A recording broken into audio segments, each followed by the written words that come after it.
in your time as a magistrate, you refused to conform to a system idea to jail people for drinking the so-called illicit brews. Consuming illicit brew. Illicit brew. Minor offense. Exactly. Yeah. It seemed to be an agenda being pushed by the big businesses that were selling alcohol because the so-called illicit brews were eating into their profits. So chang'aa is a spirit, and it can be brewed in sanitary conditions and bottled. What is the difference between it and gin? How do you convince someone who officially earns a salary of, let's say, 70,000 shillings, but they found a scheme to mint like 2 million shillings a month from the system not working, to now take a step back and be comfortable with 60,000? You don't convince them. The law is not a suggestion. Quick one kabla tuzame ndani ya conversation. This is a special message to all seekers who are greener pastures, especially if you believe in the American dream. If you have ever considered moving from Africa to the United States of America as a professional, then this message is for you. Now, for the past 8 years, the International Scholars Program has facilitated the financing and migration of high-achieving scholars to the US. The program has been expanded to support highly skilled professionals through its EB2 NIW pathway that allows you to pursue permanent residency without a job offer or company sponsorship. So, if you're looking for a trusted partner to guide your journey to America, ISP offers a proven legal pathway that can also accommodate your family. Yes, there's many ways to get to the United States, but ISP has mastered one of the most effective routes to help you relocate with dignity and strategy. Alafu sasa, nani alisema ukienda US lazima uanze from scratch? As a highly skilled professional, ISP's approach is designed to help you transfer your expertise across borders.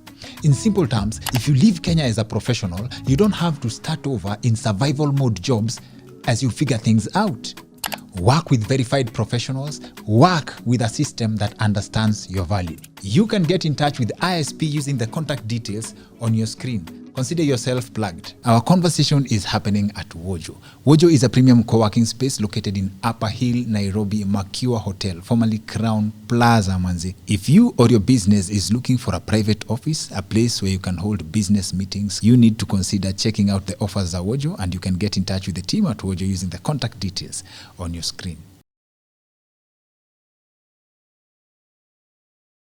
Hey Wadau, I trust that we'll have enough time for today's conversation. Our guest for this episode is a seasoned leader in this country, a presidential aspirant in this country. I believe 2013, in the last election, she was the running mate for the late former Prime Minister, Honorable Raila Odinga. In my head of heads, after I read the book, our guest for this episode, I hoped we would have this conversation from a tea plantation, because she writes that she can actually pluck tea from muscle memory. Tengeneza muscle memory ya chai. Very, very interesting vibes. Our guest for this episode is none other than Honorable Martha Karua. Karibu sana. Asante sana. Thank you. Thank you for making time for us. And one of the interesting things I learned from your book, and special thank you to the Nuria bookstore for hooking me up. You can grab a copy of the book kwa link to make a description ya hii video. Is I had an idea, and I shared this with someone I feel so bad that I lost as a friend because of some of the opinions like mismatching. Miguna, I respect him a lot. So I once told him of an idea that I think we could change this country if we made politics less lucrative. Like if people went for positions of power because of what they would want to do for the people rather than getting the money. And I read in this book, when you say that when you got into parliament and you got to represent the people of Geshogo 4 times, that's also another interesting area to explore, because they say Central Kenya, hakuna mtu anarudi. For you, you quit, as in you surrendered the seat, which is quite rare. So you say that the emoluments, strong word, in parliament were too little, that you had to do, let me call it, for purposes of this context, a side hustle for your law firm so that it can be enough to feed the family. So that means at some point, the money a member of parliament would make was not enough, right? So this is to, first of all, test my idea. Would it work if the remunerations remained the same and politics was not as lucrative? Would that have changed this country? I don't know. We changed the country without the remuneration being big, because the remuneration was added after the Olowaringo bill, which was implemented during President Kibaki. So the first 10 years I served, which are the 10 years of hard labor of getting Kanu out, were without all those big packs. Although we had gradually upped the payment, it wasn't the way it is today. The big salary, 6 figures, came with the implementation of the Olowaringo bill, and that was 2003. And it was expected that members of parliament would be full-time. That's why they were being remunerated to be able to live without doing other business. They were not supposed to do business on the side. So as parliament, we conned the public because we took the money, but we didn't become full-time. So that's shortchanging the public. Originally, it was a 4-day work week, right? It's always 4 days, but 4 days of sitting in parliament. Monday and Friday, which are non-parliamentary days, are committee days or constituency days. So it is not that parliament works 4 days. 4 days are for sitting in parliament, Okay. So is it practical? Even when you look back, is it practical to have a parliament that people don't expect handouts from? Because politicians now talk about you can't go to the ground without giving people money. So the idea of legislation, representation, the stipulated roles of a member of parliament minus CDF, because for me, I'm inclined to believe in the idea that CDF is more of a bribe. Is it practical? Let me tell you that it is not true to say that you must give money. I was a member of parliament for 20 years. I used to see people in my office every third Monday of the month.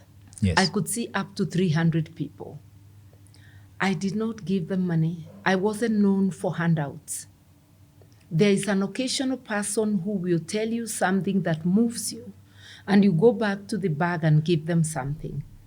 But rare, ordinarily, people didn't come to me to receive money. There's to share their problems, and we share ideas on how to overcome them.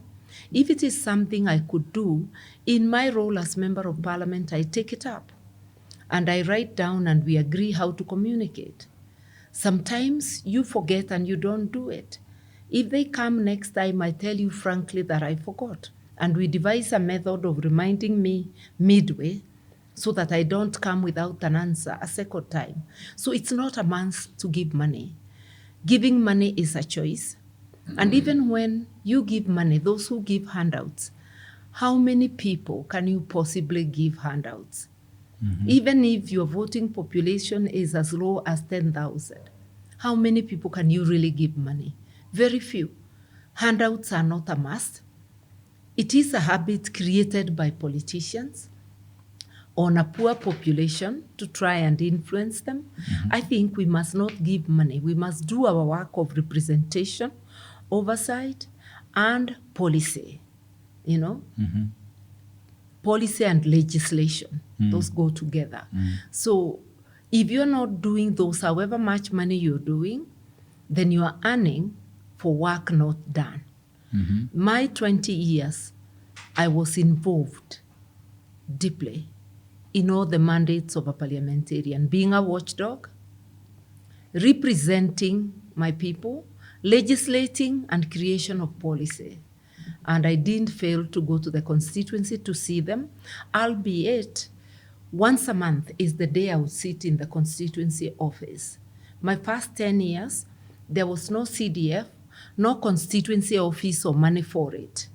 The office I had rented for my party, which then was the Democratic Party, was my constituency office.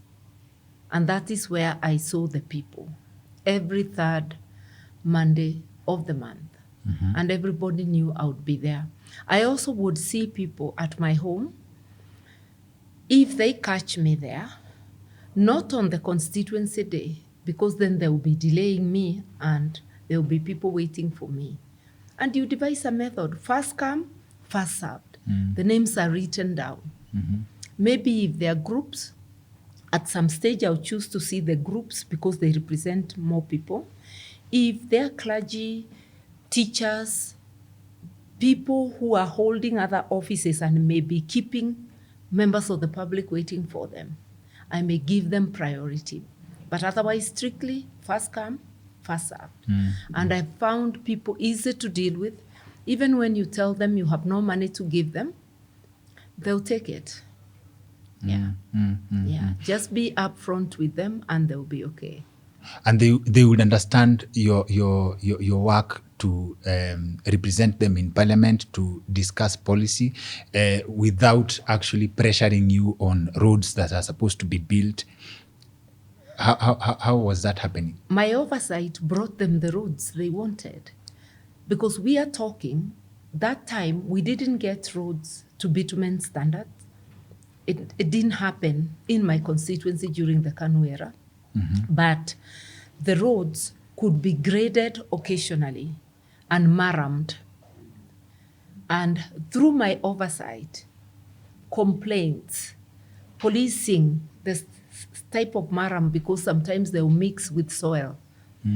It brought them better roads even before we got the road that is up to bitumen standards that we got during Kibaki era. My roads were okay. I didn't just sit there. Yes. I fought for them and I fought hard. Yeah. Okay. A friend of our show and a recent guest, Dr. Isaac Karua, came on our show and he said he tried something in Kitui that he will never try again, running for office. And before that, he writes that he had helped, he had gone in 1997, that's 5 years after you ran and won in Geshogo. He says that he had gone to help his friend David Lagat campaign for Tinderet. And his interpretation was the violence that he saw. The violence that he saw explains why decent people cannot manage to get to positions of power, and in very rare occasions they do, right? How was it for you to manage 20 years in Geshogo without, and of course, you write about how difficult it was to get the first time, to get in the first time. There was so much violence meted out on me and my supporters the first time. Yes, but that was it. From then on, I was in the stronger position, and we were not practicing violence on anyone. So it became easy. From the first time? As in after the first time? Yes. After the first time, it got easier. Yeah. The first time I had to organize myself to respond to that violence. Not with violence, but with warnings and a show of might, saying, if you ever do this to us again, the casualties will be yours. And you show them that you got the muscle. Okay. You show your troops. So one of the reasons I'm excited about this conversation is I've always looked forward to having a conversation with people who believe, or people who may know more than the ordinary Kenyans know us about what it would take to change this country. And I before we got on set, I go with you to independence, and I've started losing hope. Funny, people like you and Boni have never lost hope. Na mimi hata sijaingia kwa activism. So now we go back to independence, and I read into the negotiations of how we get a country.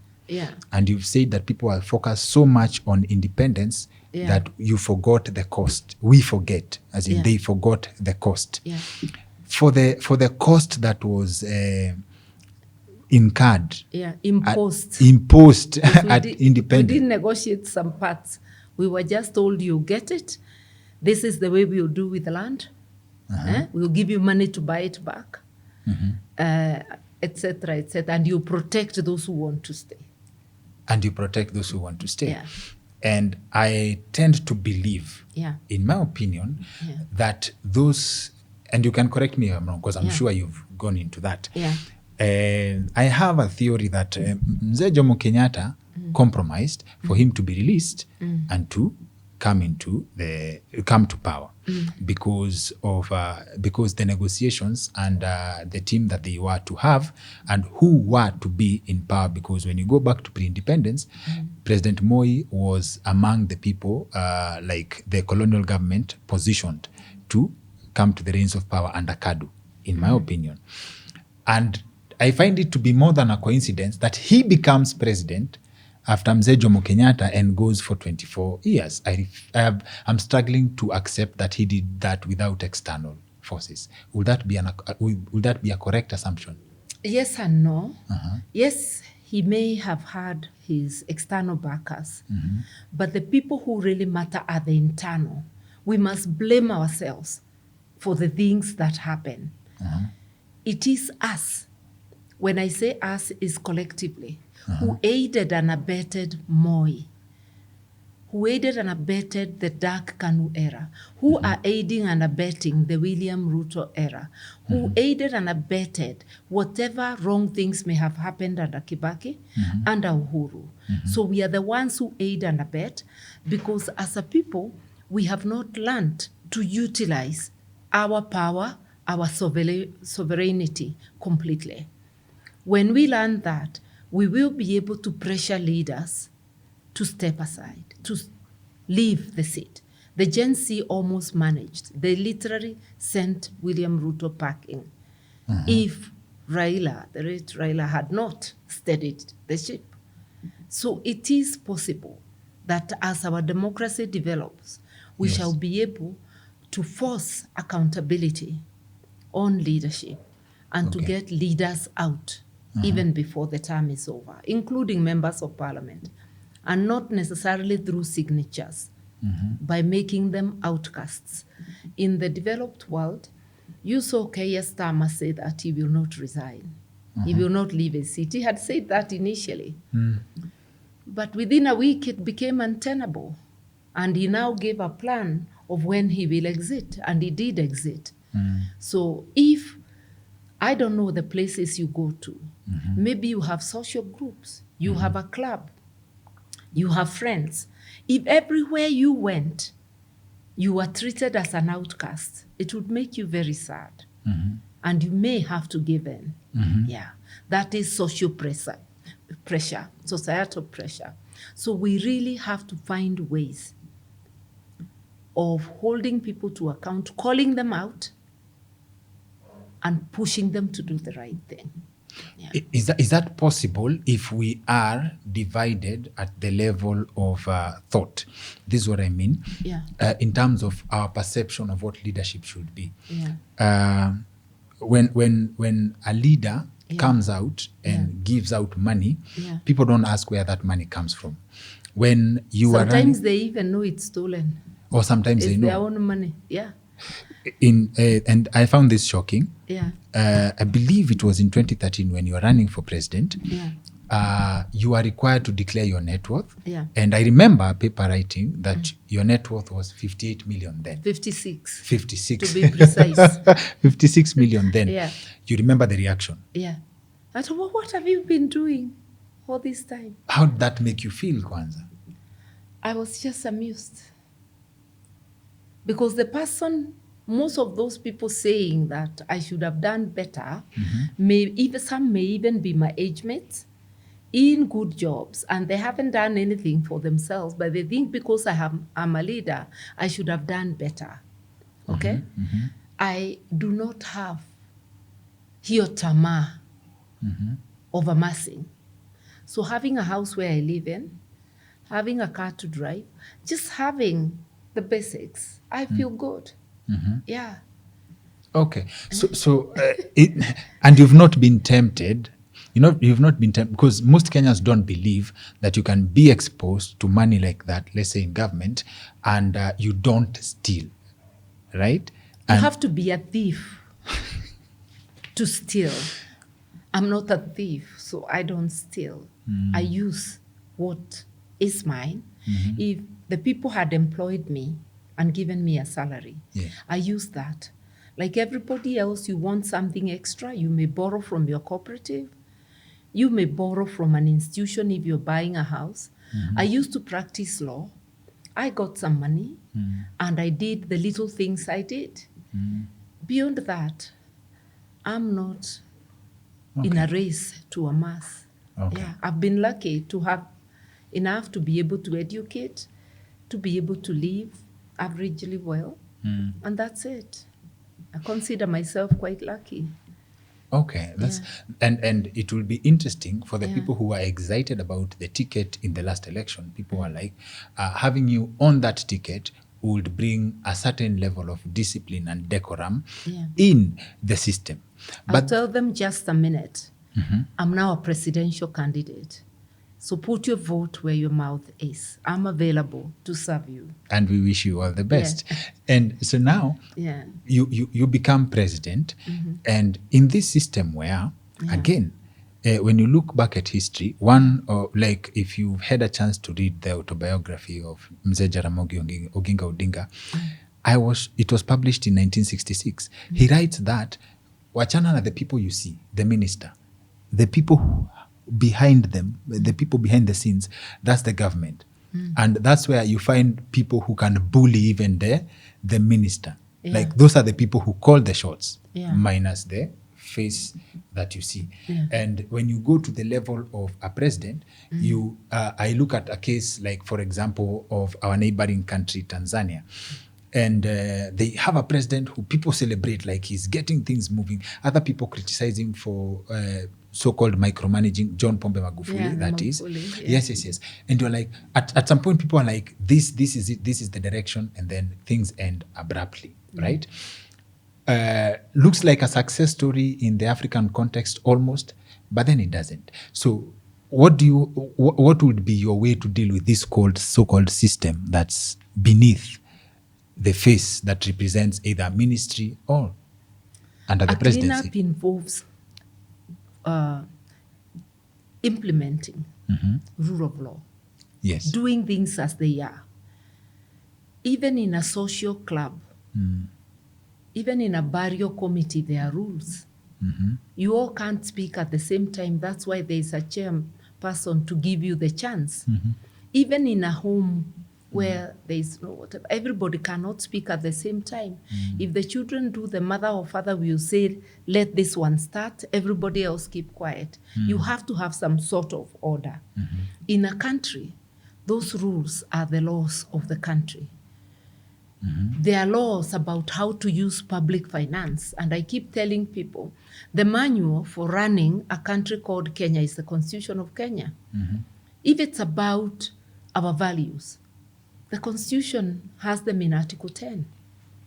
If it's public finance, there's a whole chapter that the money must be safeguarded, used for the priority needs of the people. So you prioritize the needs and you apply. Just like in a home, Yes. you cannot go buying a new suit if your child is out of school. You cannot go on holiday if there's someone sick in the house and you have not attended to them. In a country, why are you buying guzzlers, padding your offices, when you're saying at the same time, you're saying there is no money for examinations? Why are you allocating so much money for travel within the country and outside the country when there is no medicine in the hospitals? Can you cut it out and leave only the absolutely necessary amount? I remember when we came into government during the Kibaki era in 2003, partners had withdrawn from lending Kenya. The budget then was 291 billion.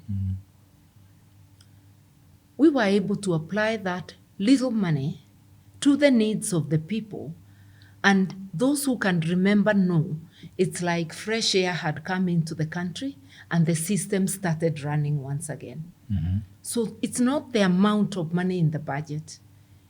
It is the efficiency and the effectiveness to which you put what you have.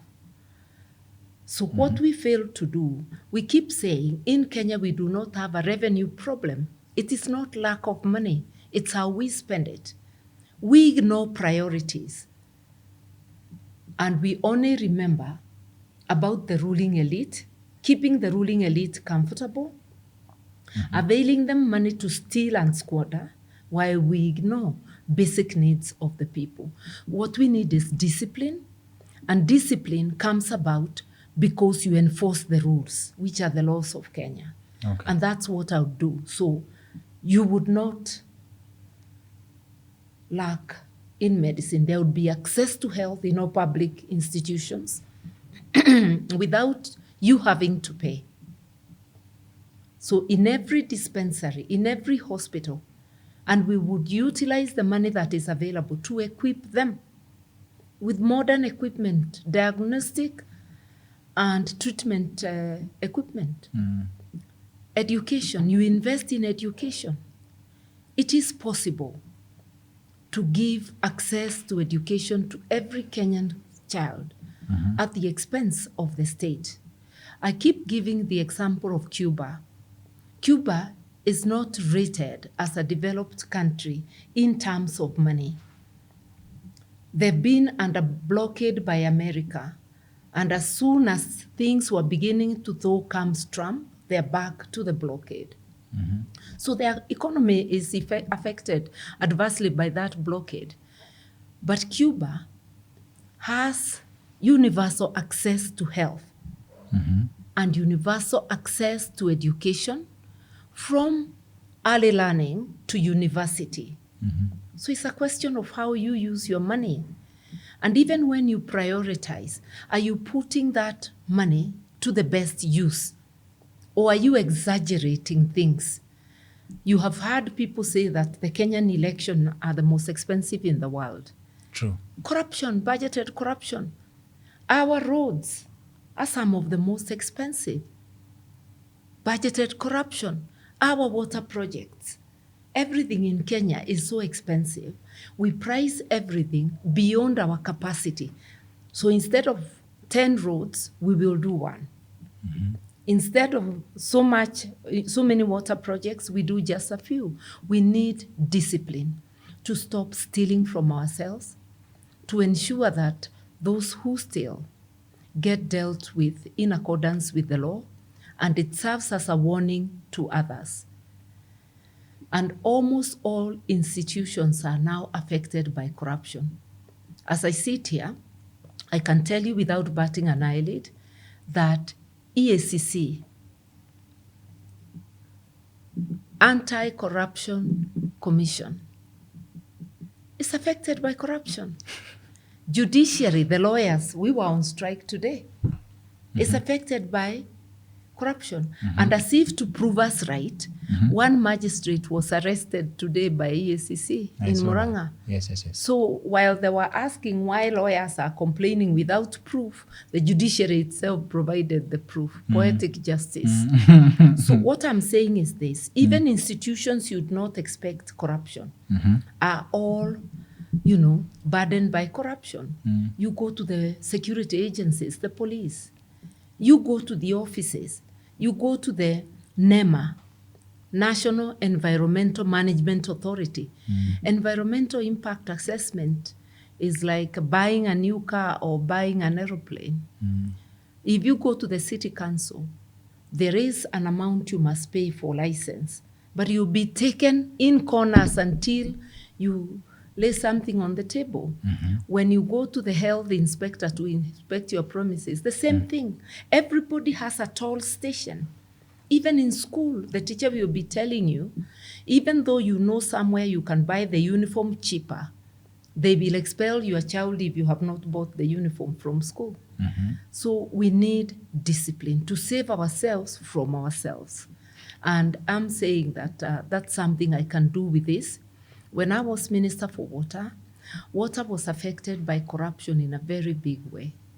I was able not only to implement the Water Act 2002, I was able to fight corruption in water. When I entered in 2002, drilling of a borehole, and 2003 is a long time.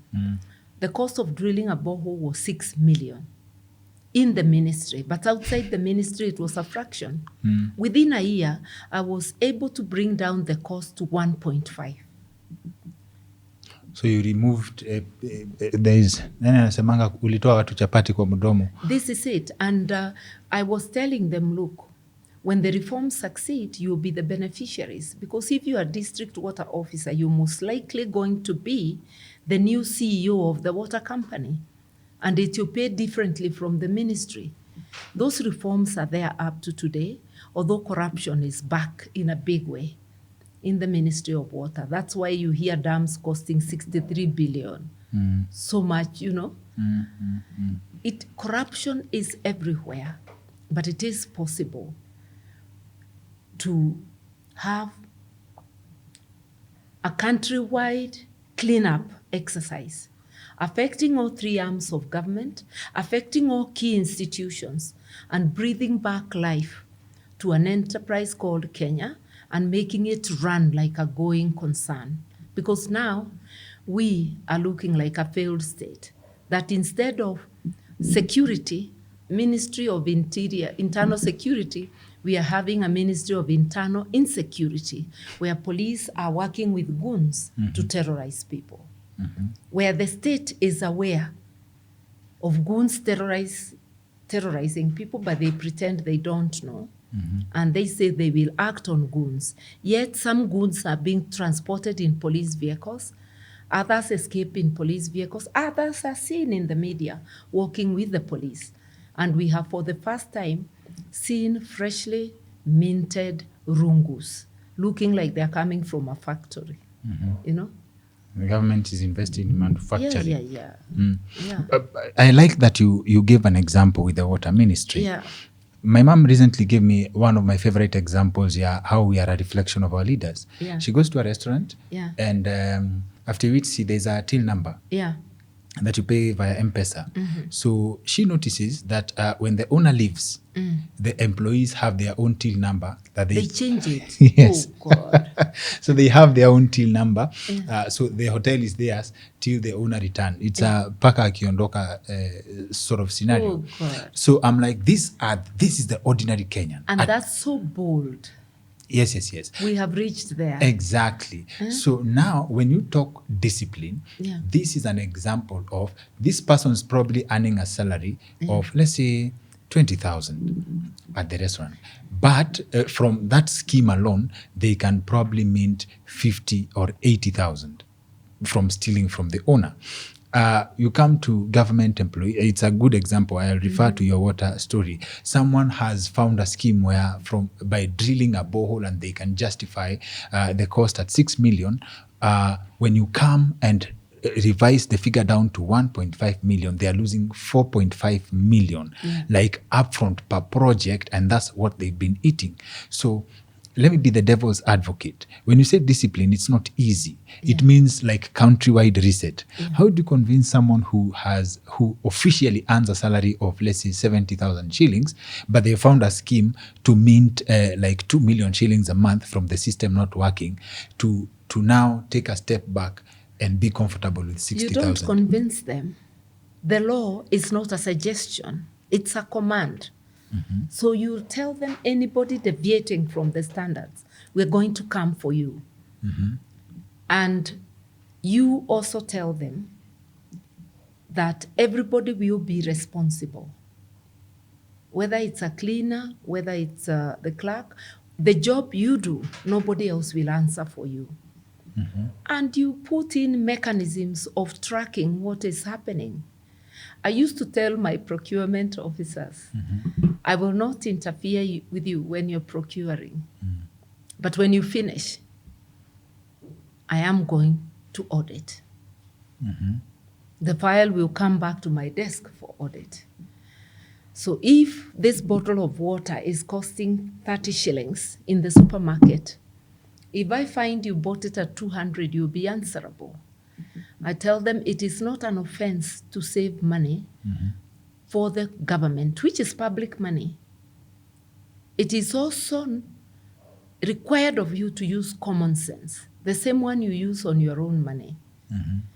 I am sure when you know that the price is 30 bob, you will not even agree to buy at 50, leave alone 200 with your own money. You'll want to get it at 20. So just, I remember very early on, I called all the district water officers and we had a conversation. And I told them, anybody who will sabotage the reforms, before we can spell the word fail, they'll be home. Yeah, because if we catch you, we are going to give you to those who can be able to sack, because in government, you don't sack. You can cause a suspension. The Public Service Commission does the rest. So I assured them, anybody sabotage, because you're sabotaging the people of Kenya, not me. We'll make sure we send you home through the normal channel. Yeah, and officers not performing, or officers who had, you knew or had information, credible information of their misdeeds, you remove them from those positions and they go elsewhere. And you let people who are capable of delivering. In other words, in management, is matching the job, the skills with the job that is required to be done. And that is what Kenyans must do. You want an MCA, get a person who can do the job. If that person has no integrity, however well educated they are, they will not do the job. If they have no connection with the people, no sense of community, they're not going to put people first.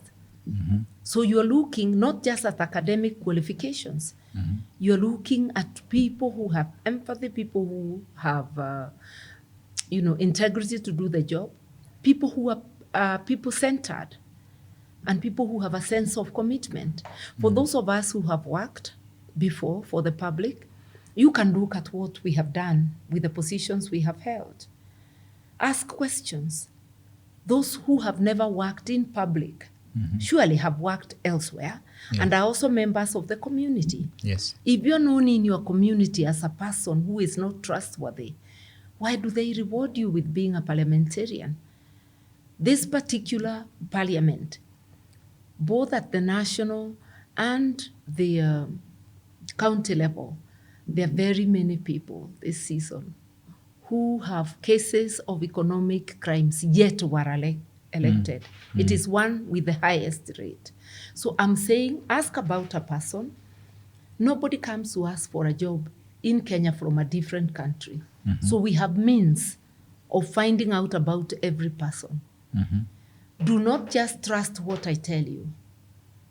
Look at my record, because everybody can speak very well. Whatever I say today can be said by somebody tomorrow, and some can even say it better. But if you look at their record, you'll see that they were doing the opposite yesterday. So I keep saying, there's a saying, how do you identify an animal?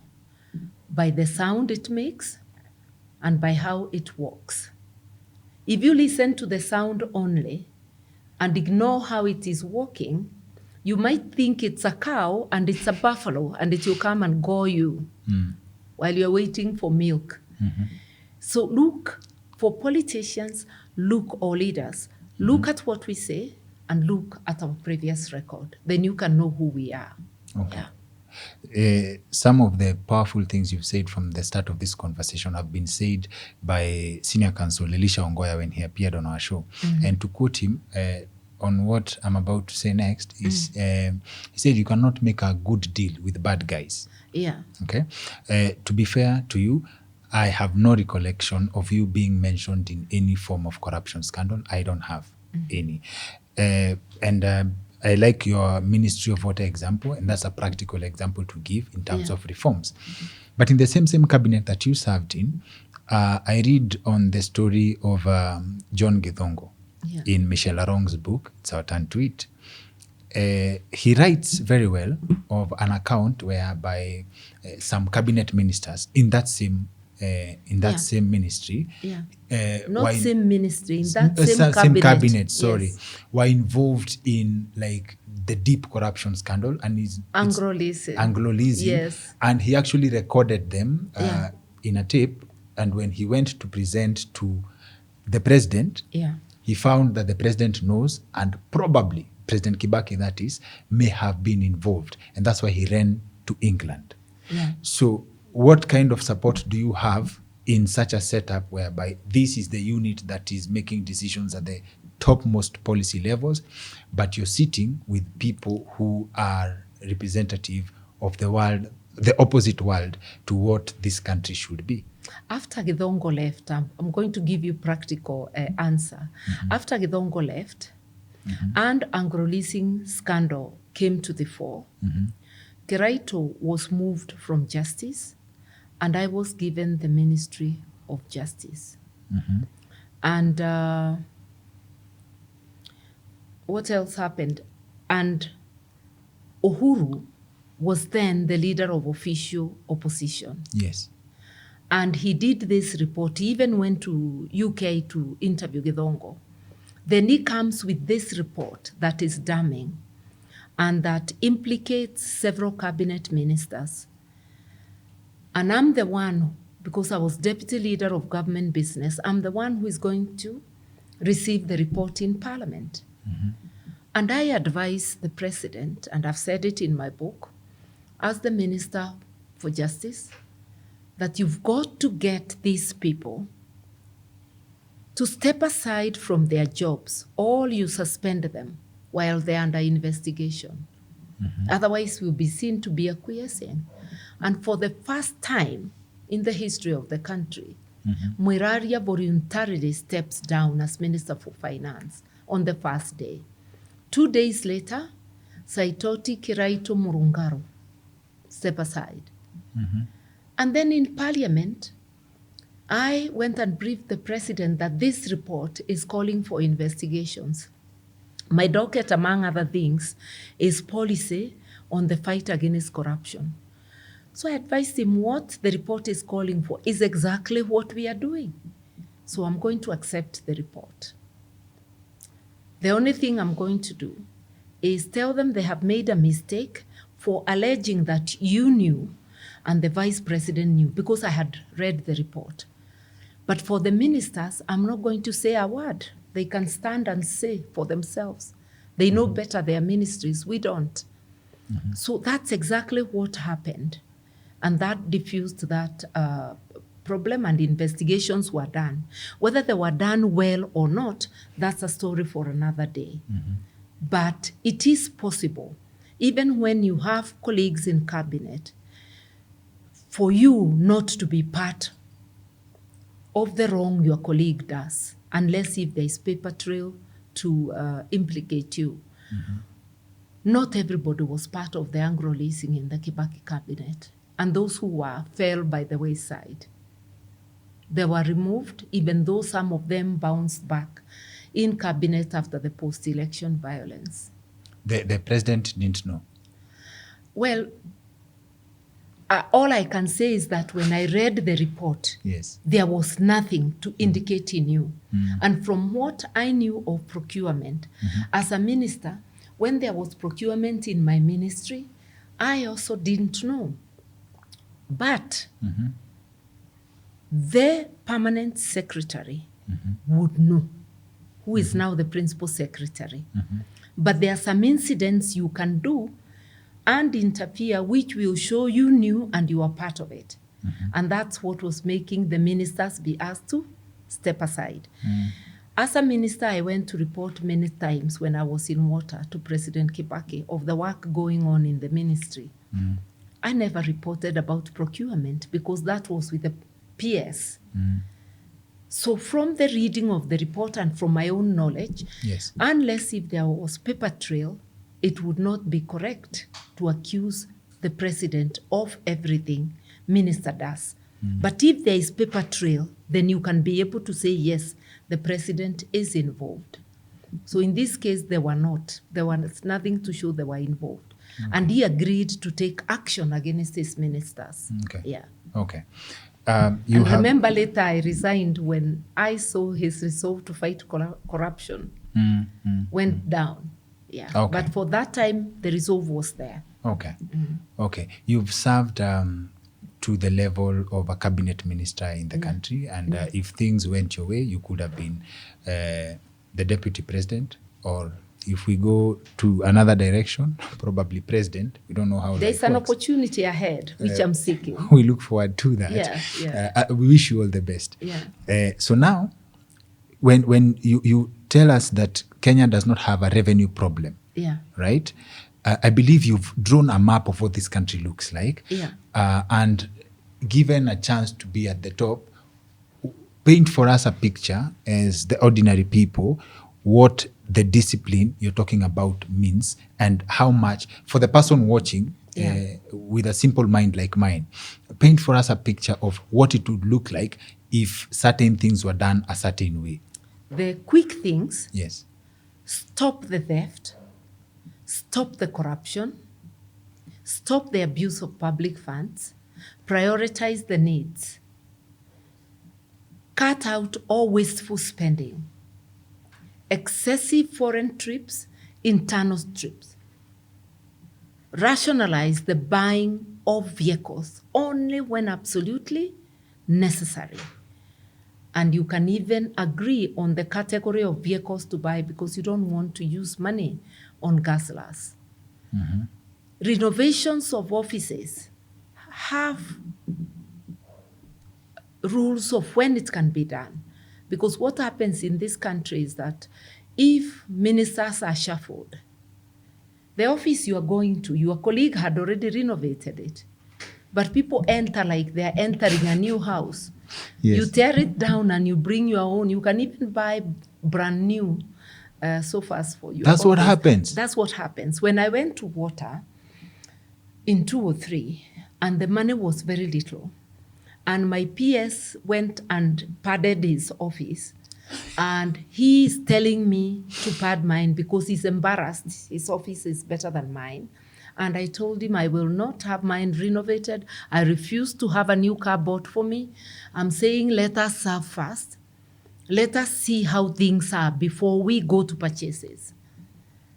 So he's later coming to tell me, please move to my office. I move to yours. And I tell him, no, I'm not moving. I stayed with the same furniture until the second year when my seats started showing signs of stress and getting, wearing out. That didn't make me less of a minister. Yeah. We eventually bought the vehicles. But after you have settled, served, and you know what is what. Yes. And even then you do in a measured way. Okay. I notice so much waste. We talk only of trips. What they do with government vehicles, even when they are brand new, they go to the dealers and they purport to change parts even before the guarantee period is over. And the government keeps on being billed. If you look at the amount of fuel vehicles used per week, you will know that there's some corruption somewhere. It's not possible if you are within town.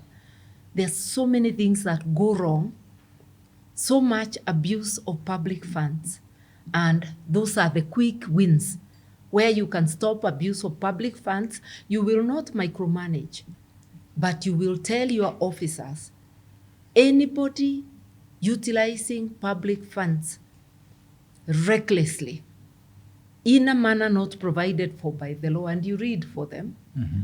That circular should have that quote. You'll tell them you'll be personally liable. And if you tell them and you yourself are not wasting money, they'll listen. But if you're telling them not to utilize and you are the number one wasteful spender, nobody will listen. Monkey see, monkey do is what they're going to do. Yes. So discipline must begin with the person wielding the stick. You must demonstrate the discipline yourself. If you say tighten belts, yours must be tighter than anybody else.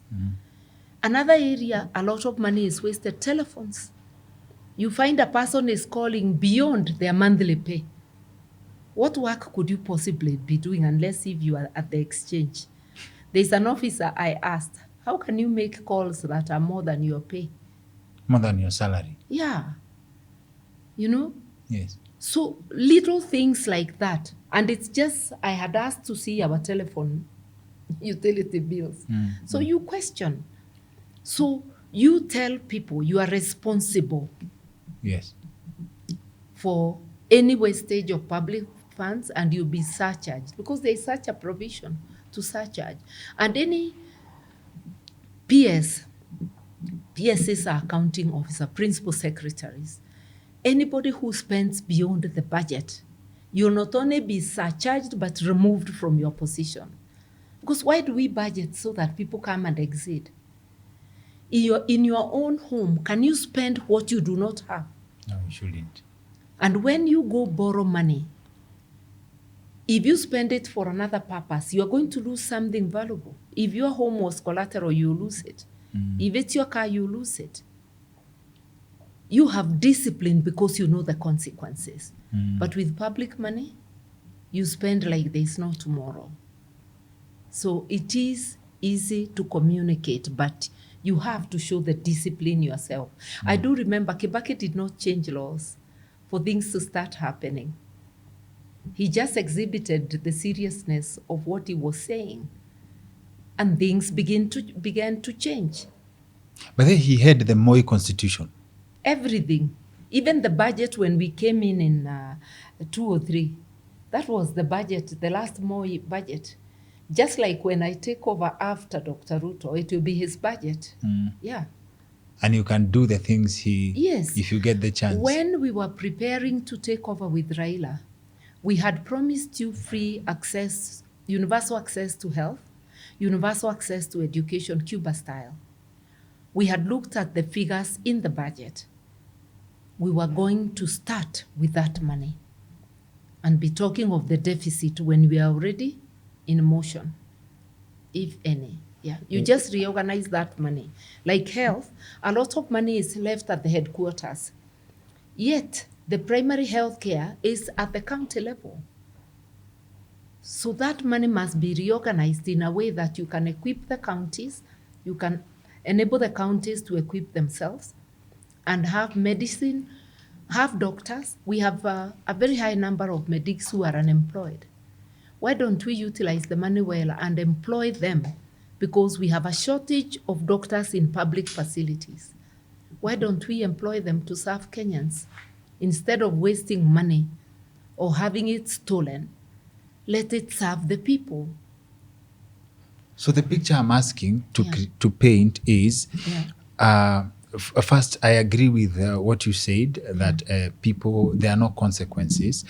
Because someone I follow a lot, Dr. Thomas Sowell, an economist from the US, says that most governments have poor leadership because there are no consequences to bad decisions and bad policy ideas. If there was like a direct consequence, like you go approve a policy concept that will cost people in a certain way, and you knew that there would be consequence, people would really think about decisions. That's very deep. If there was a minister, a PS, a governor in jail, not just the junior cadre, I would tell you that things would improve greatly. Even just one. Yeah.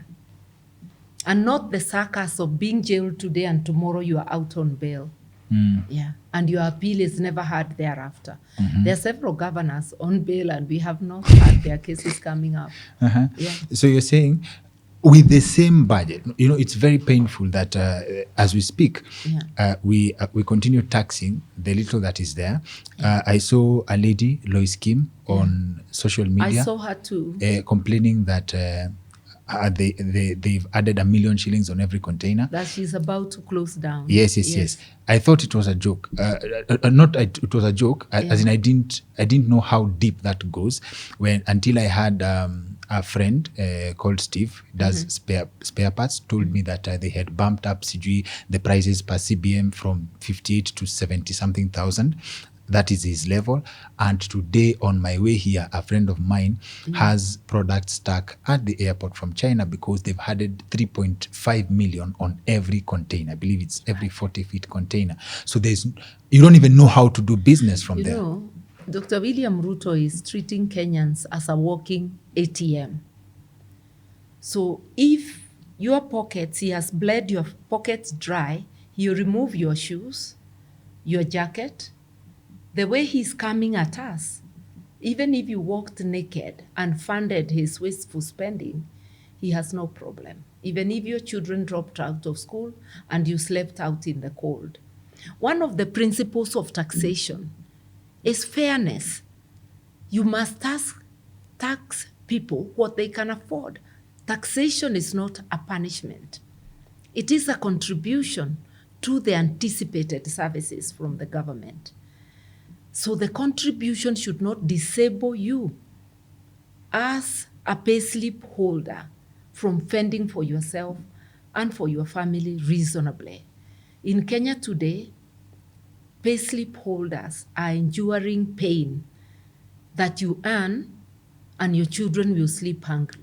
You earn and you will be unable to pay your mortgage and you'll be left without a roof. That if your children were in an academy, you are returning them to the public school. That when your child is sick or a family member, you have no money. It is a very, very sorry situation, and it's something you don't get. No country has ever taxed its residents and become prosperous out of taxation, you know? And is there some sort of curse in this government? Because the current president, President William Ruto, before he got to become president, he criticized the policies of President Uhuru. In fact, I remember him saying that there is no way fuel can be cheaper in Uganda than it is in Kenya. But then when you get there, how do you know if you get the chance, the situation will not be the same? You know, he didn't start double speak yesterday. People just refused to check his background. And those who knew would shake their heads when you ask them and say he has changed. William Ruto himself never said with his mouth that I have changed. It is people who say it for him. People lied to themselves.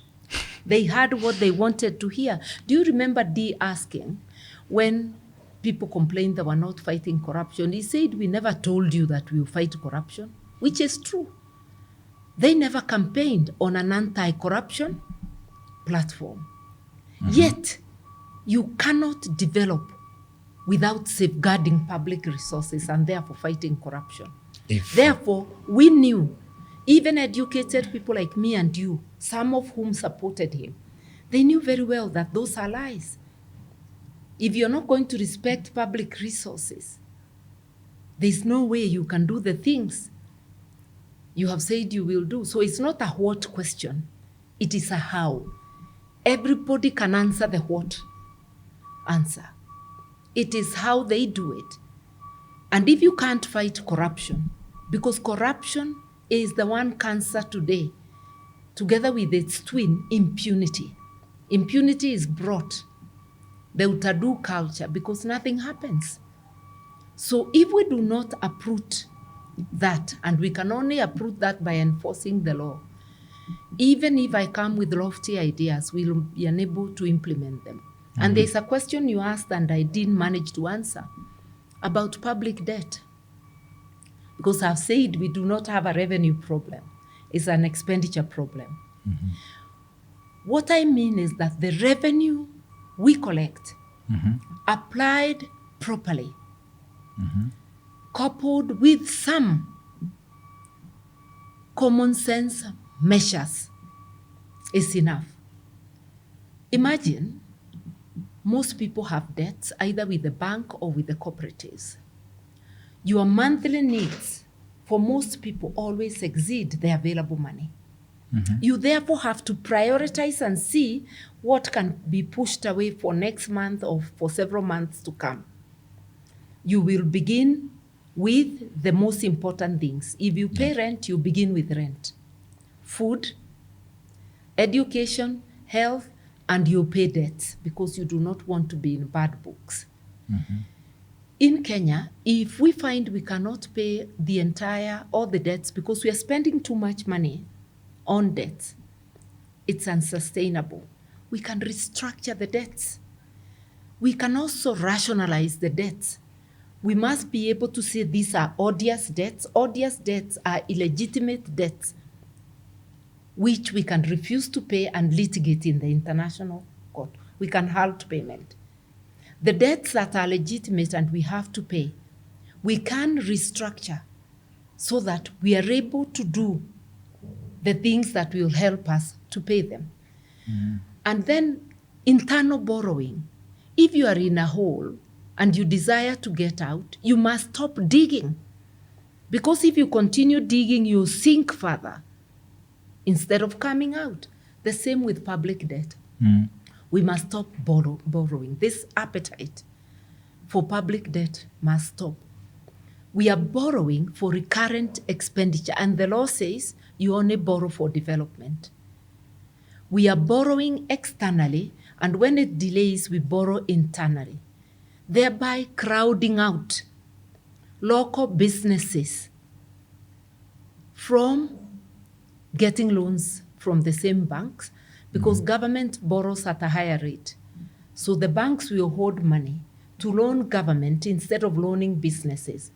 When businesses are not thriving because they have no access to credit, their ability to pay taxes is diminished. Their ability to create jobs for the so many youth that are jobless is diminished. The government is not the job creator. The government only sets the enabling environment for the private sector to create jobs. In Kenya today, we have 7.4 SMEs. Imagine if 7.4 million. Yeah. If the environment for business was okay, we have fought corruption, there are no bottlenecks getting licensing, nobody is harassing you, you have ease of access to credit. What if these enterprises grew their job capacity by just one?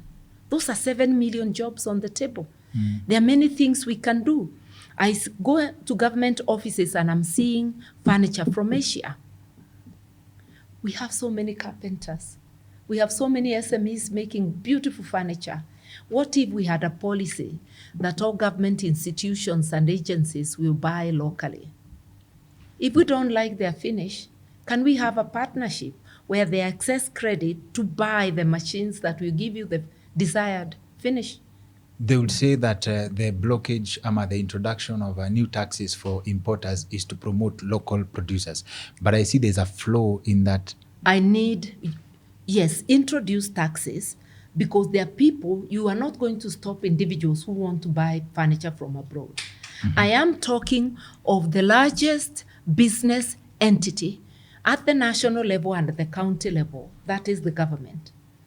If you say all the agencies are buying locally, you are helping to create jobs by partnering with the private sector. Yes. Remember, we have stopped the local borrowing and therefore they can access credit.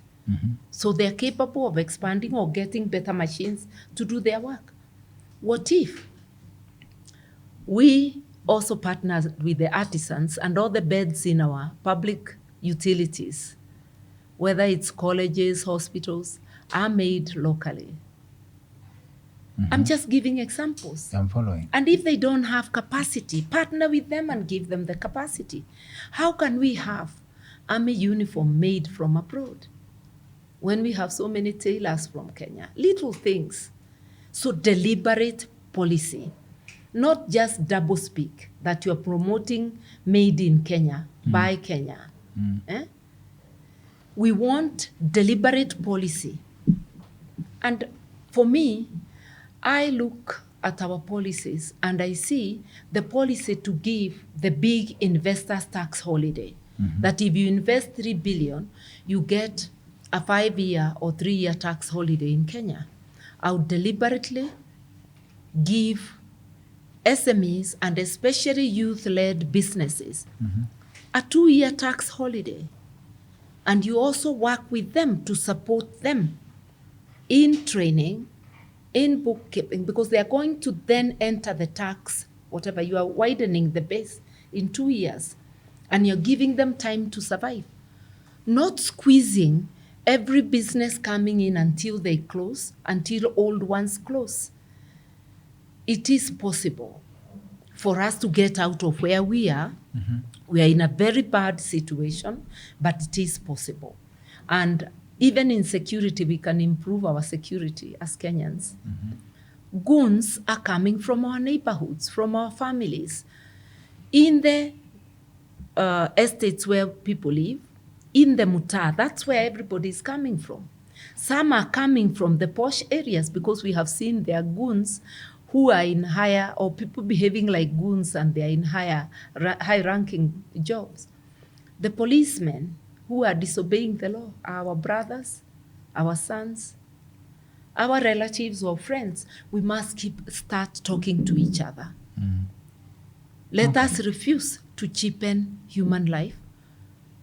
Let us stop increasing human suffering. Let us be each other's keeper. Let us learn from all Kalau that we can do self-help and keep law and order among ourselves. They maintained, it's the people who maintained integrity of elections in all Kalau, not the IBC. IBC had given a blank check to bribery, calling it treating. They were seeing no evil and they were acting on none as it pertains to the state. But the people can stop the states. Let us take over where the Gen Z is left and let us improve our country. And most of all, elect 6 good leaders. Your MCA, your governor, that's your county government, 3 members of parliament, constituency MP, women rep and senator. Those are the 3 people who become your watchdogs on national spending, policies, and who will be your voices at the national level. Finally, elect a good president. Remember, don't focus on the president only. The president will never come to run your county. That's your governor, your county government, which is governor plus MCAs.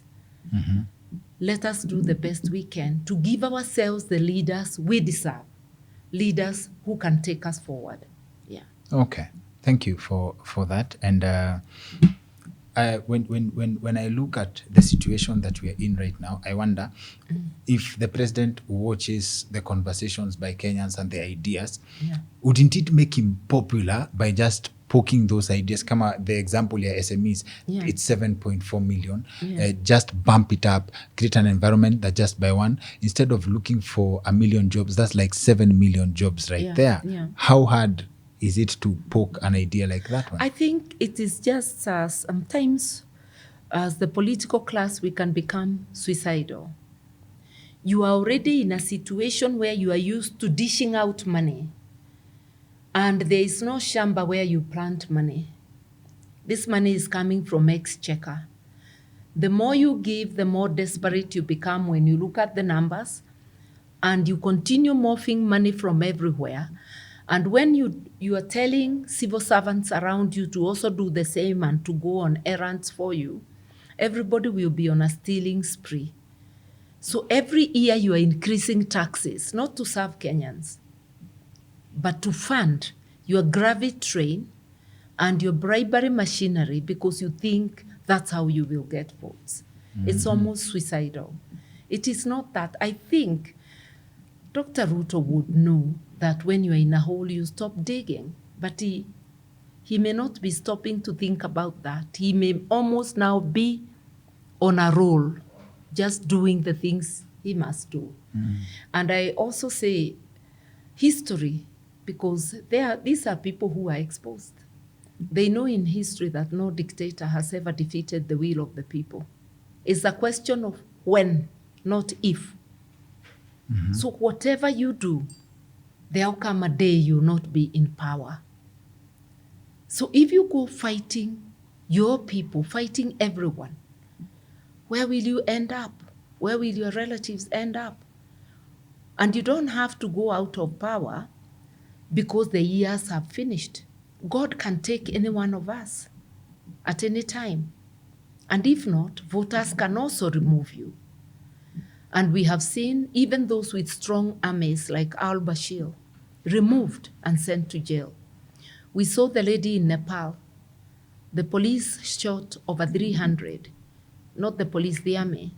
Eventually they told her, madam, You have to leave. We can't shoot anymore. The same thing that happened to Ceausescu in Romania. There was a bloodbath on the streets of Budapest. I said Budapest. It's not Budapest. It's I'm forgetting the capital of Romania.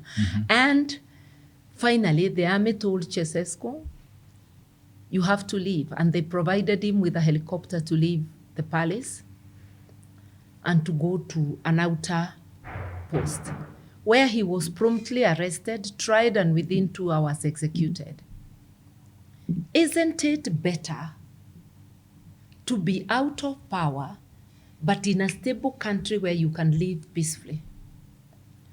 President Thabo Mbeki gave way when the ANC decided they didn't want him. He had not done any wrong, but he gave way.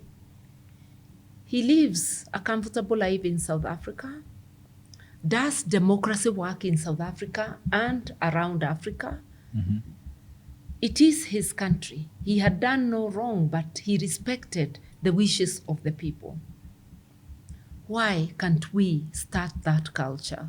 And that's the question I would ask Dr. Ruto.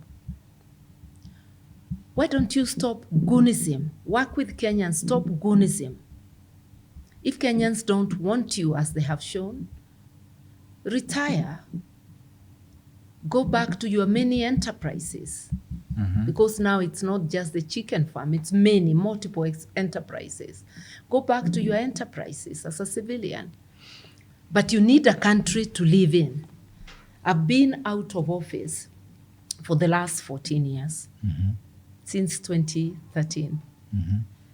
I'm fine because I have a country to live in. I remain committed to Kenya, and that's why my voice has not faded. It is okay to be out of power, but it is not okay to be without a country.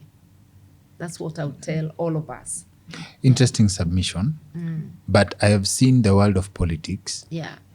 When I sit with you, Harper, I'm like, you live in a different world of politics.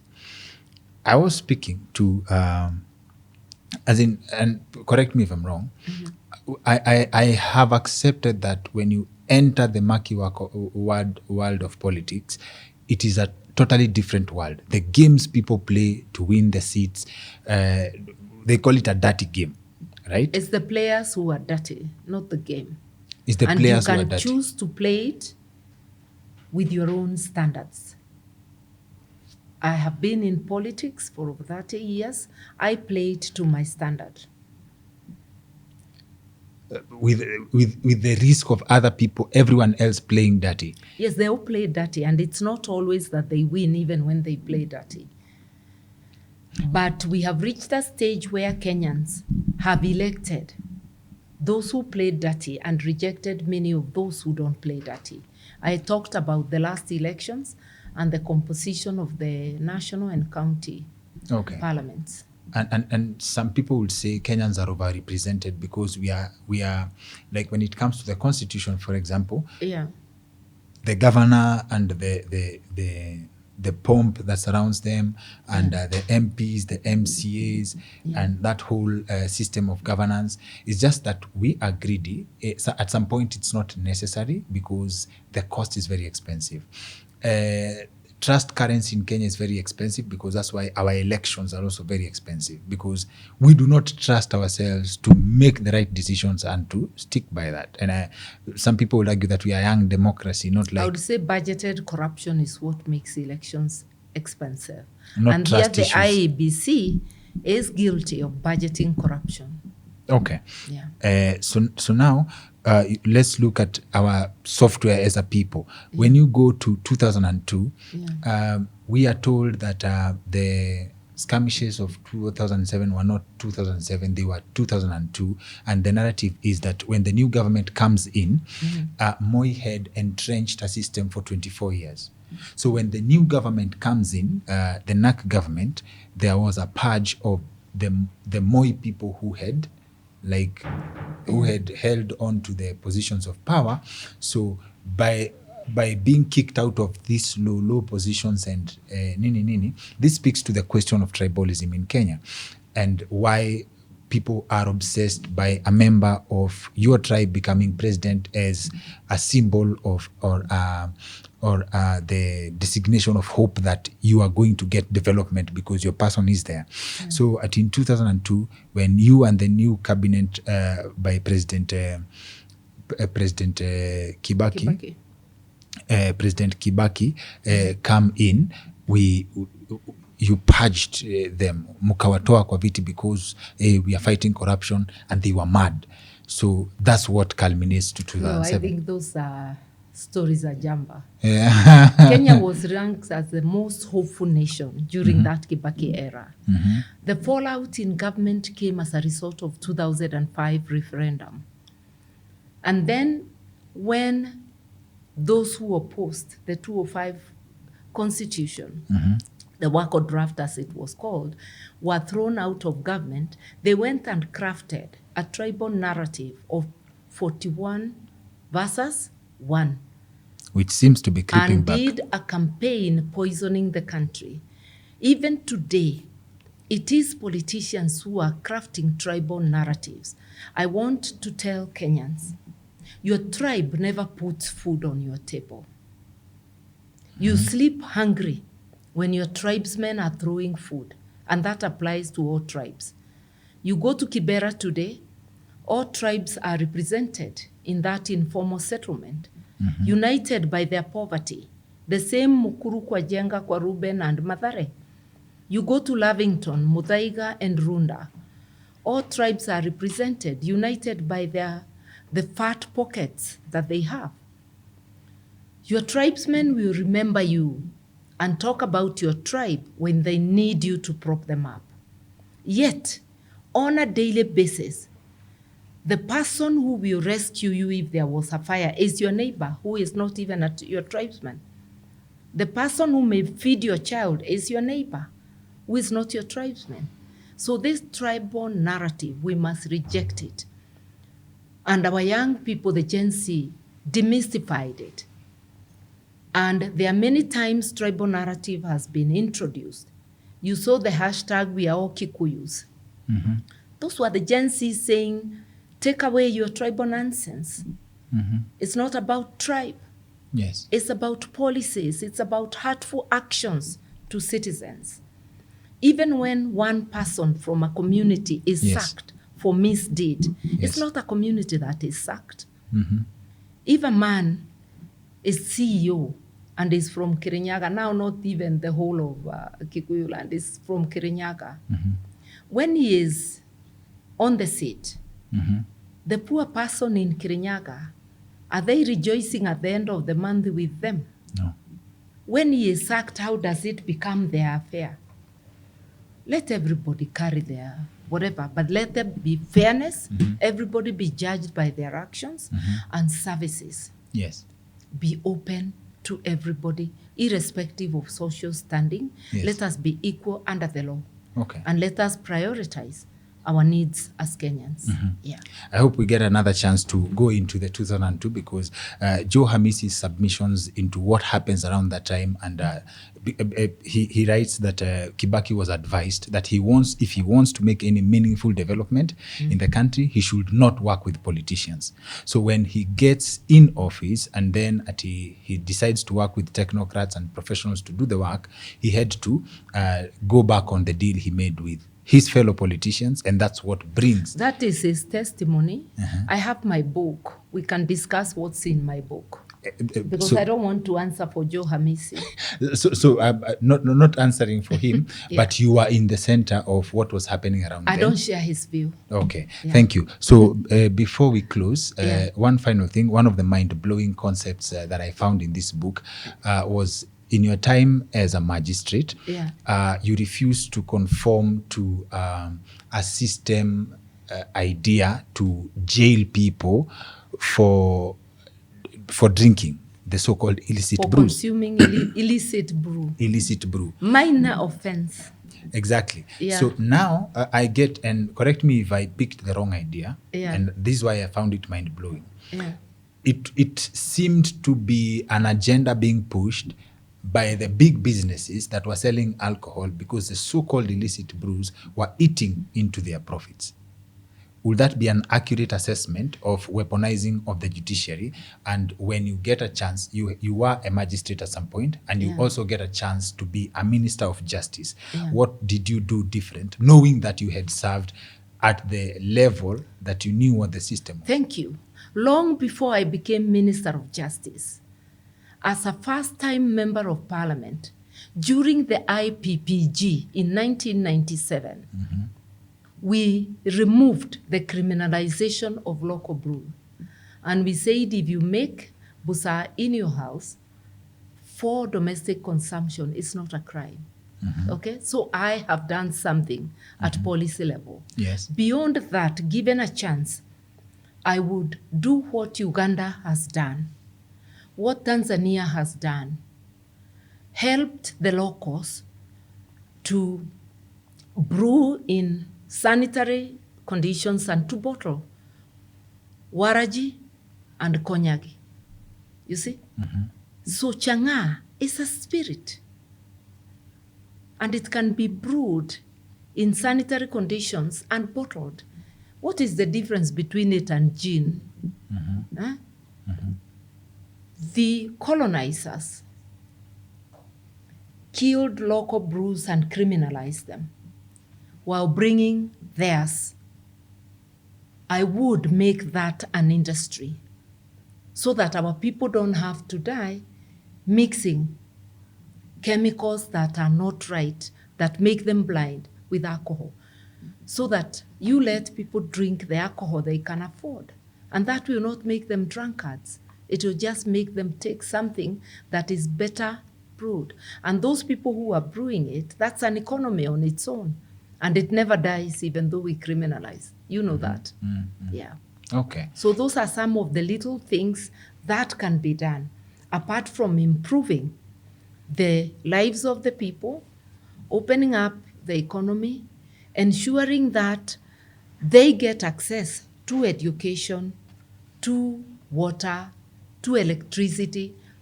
South Africa, you go to their informal settlements, there is water and electricity, and their toilets. So even if you are in a shack, you are in a place that is fit for habitation. We must do that. Our people cannot continue living in a manner that erodes their dignity. Okay. So for the when you serve at a lower level of an institution, for example, and here I'm assuming the Ministry of Justice and the Judiciary may work together, even though they are in different terms of government. In terms of policy, the Ministry of Justice is the parent ministry of the judiciary. And in terms of administration, if they want something from government, that's the place they go to. Yeah. So now, one of your competitors or the other contenders for president has been Chief Justice Maraga. You have served as Minister for Justice. Yes, Minister for Justice, right? Yeah. So were there things you saw as a magistrate that you wanted to, as in if you had a way to do something about, you could have done, and when you got an opportunity as Minister of Justice, you did to make the judiciary better? You know, judiciary is independent. Policy-wise, you can sit down and agree on the things they will do, and then they go do it themselves. I believe the successive judiciary since the 2010 Constitution, the Mutunga, the Maraga, and now the Kome, have failed to implement all the raft of reforms. Mutunga did some reforms. I know that Maraga's milestone was the nullification of the presidential election, which shook not just Kenya, but the whatever. But in terms of achieving reforms fighting corruption, this corruption that is being fought today didn't just start today. It means something about the reforms in the judiciary has not worked. Yet, a president or a minister can go in and reform it. But there are areas you can press buttons that can make it work because you're the policy holder. And the first stop is the Judicial Service Commission. And there are many other areas. Asante sana for your time. I had promised the team here that you have written very well about gender-based violence and the place for women in this book. I hope if your schedule allows, once again, those are areas we'd love to get into. And when we do a book review, I'm happy to cover some of the areas you've covered here, because you give personal stories of, let's say, your uncle, as in things you saw at a young age. Yeah. Your high school story is very interesting, and how you make decisions as a teenager, and even in campus, Parklands. We didn't get to get into Parklands, that. Nairobi University. Sorry, Nairobi Law University. was based at the main campus. Okay. Parklands is a later day. Nimezoea Parklands, but Yeah. thank you for the correction. You can grab a copy of Against the Tide by Honorable Martha Karua. Link tumekuwekea hapa kwa description ya hii video. The Nuria store, they will deliver to any part of the country. Just click link alafu uchague. Good vibes kama kawaida, we endorse. Asante sana for making time for us. Asante sana. Anybody who feels they want to know who Martha Karua is, Yes. read that book, Against the Tide. Sawa. You can give a word to the Kenyans watching right now. Just to say thank you very much for having me Karibu on your sana. show and Karibu. for the incisive questions. Thank you. And this country called Kenya, this home of ours, it's me and you who will make it better. Okay. Each doing their little bit. Okay. And the greatest thing we all can do Yes. is talk to one another, each one tell one. Let us elect credible leaders. Let us return our country to the rule of law, where we are all equal and where service delivery to us is equal. Okay. And I'm here to serve you. Thank you. Yeah. Asante, and we wish you all the best in your Thank you. aspiration. Thank you. Asante.